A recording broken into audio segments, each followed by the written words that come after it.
안녕하세요. 신묘입니다. 2024년도 얼마 남지 않은 시점으로 다가왔습니다. 이 영상을 시청하시는 분들 모두가 2024년도 잘 보내고 싶은 마음이 가득할 것이라고 예상되는데요. 그래서 오늘은 천간에 있는 글자들에 따라서 2024년 갑진년을 어떻게 보내게 될지에 대해서 한번 알아볼 거예요. 천간은 갑, 을, 병, 정, 무, 기, 병, 신, 임, 개의 10글자를 의미하며 우리의 사주팔자에서 위쪽에 4개 칸을 구성하고 있는 글자라고 할 수 있습니다. 오늘 풀이해드리는 운세에 대해서는 자기 사주의 천간을 구성하고 있는 글자들의 내용을 합쳐서 2024년의 운세가 어떨지를 판단하시면 됩니다. 그럼 어떤 천간을 가지고 있느냐에 따라서 2024년 갑진년의 운세가 어떻게 될지를 한번 알아볼까요? 먼저 천간에 갑목이 있을 때를 알아볼게요. 천간에 갑목이 있는 경우에는 갑진년의 개인적인 역량을 발휘할 기회가 많아진다고 할 수 있어요. 자신의 능력을 찾는 사람들이 많아지기 때문인데요. 자신을 찾는 사람들이 많아지니 자연스럽게 새로운 인연을 많이 만들 수 있는 기회가 2024년에 찾아올 것이라고 할 수 있습니다. 이렇게 되면 사람으로 인해서 매우 복잡해질 가능성이 크겠죠. 그러니 천간에 갑목이 있는 분들은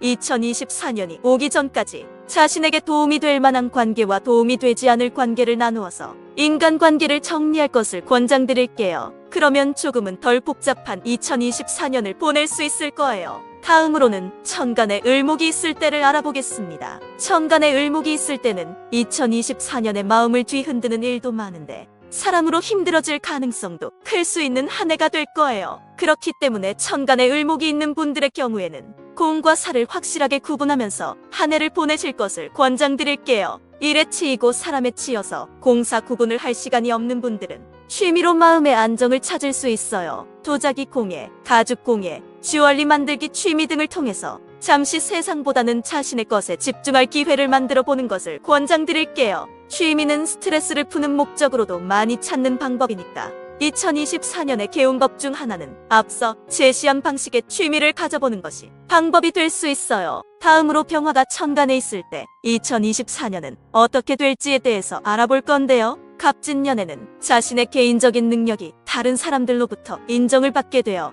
많은 사람들로부터 추대를 받게 되어요. 이렇게 추대받게 되면서 지위가 높아지면 당연히 맡은 일도 소임도 많아질 것인데요. 책임감이 많아지고 지위가 높아지는 만큼 조직적인 안목을 키울 필요성이 있고 사람을 활용하는 방법을 고민하고 여론과 민심이 어떤지를 살피는 마음가짐을 갖는 것이 중요해요. 그러니까 지위와 신분이 높아지는 만큼 책임감도 가져가야 한다는 것을 잊으시면 안 돼요. 다음으로 정화가 천간에 있을 때에 2024년은 어떨지에 대해서 말씀드릴게요. 정화가 천간에 있는 분이라면 2024년은 자신의 실력을 증명해 보일 때입니다. 하지만 이렇게 증명을 위해선 경쟁이 필수적이겠죠. 그렇기 때문에 경쟁 스트레스도 발생할 수 있고요.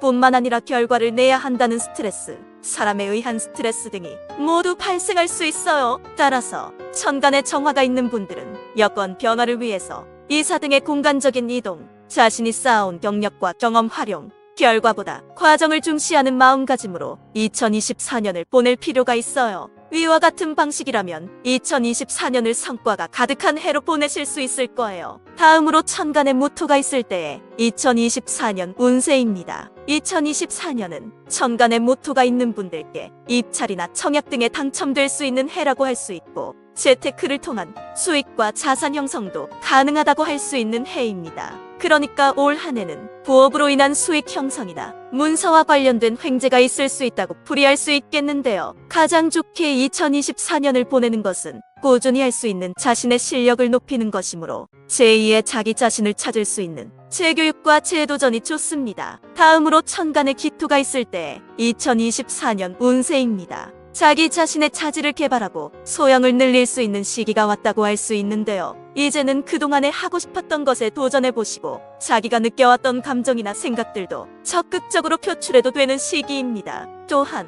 멘토를 만나실 수 있는 한 해이기도 하며 하고 싶은 공부를 한다거나 취미에 몰두하여 아침엔 본업을, 저녁엔 관심사의 장인이 되는 과정을 겪는 2024년이 될 것 같습니다. 다음은 천간에 경금이 있으신 분들의 2024년에 대해서 한번 알아보겠습니다. 결과 중심의 사고는 천간에 경금이 있는 여러분들을 지치게 만들 수 있습니다. 과정을 중심으로 사고하는 방법으로 2024년을 보내실 것이 권장됩니다. 사람이 살아가면서 당연히 거쳐야 하는 과정이라는 것이 있습니다. 이 과정이 매우 버겁게 느껴질 수 있는 시기가 2024년이 되겠는데요. 과정을 거치지 않고 이룰 수 있는 일은 없다는 것을 항상 염두에 두고 2024년을 보내시면 힘든 일 속에서 위안을 얻으실 수 있을 것입니다. 다음으로 신금이 천간에 있을 때 2024년은 어떨지 한번 말씀드려 보겠습니다. 2024년은 새로운 방식으로 자신을 쇄신시켜야 하는 때입니다. 급변하는 세상 속에 살고 있는 우리들입니다. 잠시라도 멈추는 순간부터는 뒤처질 수 있는 것이 현 시대를 살아가는 사람들에게 공통적으로 적용되는데요. 그렇기 때문에 천간에 신금이 있는 분들은 이제는 쇄신의 시기가 왔습니다. 조금은 트렌드와 유행에 관심을 갖고 자신을 새롭게 다져나가는 시기로 2024년을 삼으실 것을 권장드립니다. 다음은 천간에 임수가 있을 때의 2024년 운세풀이입니다. 자신의 교류 능력을 활용할 시기가 왔습니다. 2024년은 천간에 임수가 있는 분들의 경우 조직 대 조직의 교류와 협력, 선배와 후배의 교류와 협력이 펼쳐지는 시기가 됩니다. 주로 문화예술 분야와의 교류와 협력이 이루어질 것으로 보여지므로 어떤 분야와 교류를 할 것인가가 고민된다면 문화예술 분야를 최우선으로 고려해 보시기 바랄게요. 자신의 분야에 대해서 많은 사람들이 알게 되는 효과, 자신이 종사하는 분야에 대한 홍보 효과, 자신의 분야에 대한 흥미를 갖는 사람들이 증가하는 효과를 기대해 볼 수 있을 거예요. 마지막으로 천간에 계수가 있는 분들의 2024년 운세입니다. 천간에 계수가 있는 분들께는 전략과 기획을 잘 세워야 할 필요가 있는 2024년이라고 할 수 있어요. 타인을 설득하는 방법에서는 타인의 입맛, 타인의 관심사, 타인의 심리를 잘 활용해야 목표를 달성할 수 있어요. 그러니까 상대에게 집중을 하고 상대가 원하는 것을 해주어야 내가 원하는 것을 얻을 수 있을 것이랍니다. 지피지기면 백전백승이라는 말을 꼭 잊지 말도록 해요. 이렇게 천간 구조에 따라 2024년 운세가 어떻게 펼쳐질지를 한번 살펴보았는데요. 천간별로 2024년을 어떻게 보내야 할지에 대한 전략과 마음가짐을 잘 활용하셔서 더욱 풍성한 2024년을 보내시기를 기원하겠습니다. 지금까지 여러분과 함께하는 신묘였습니다. 다음에 더 좋은 컨텐츠로 찾아뵙겠습니다.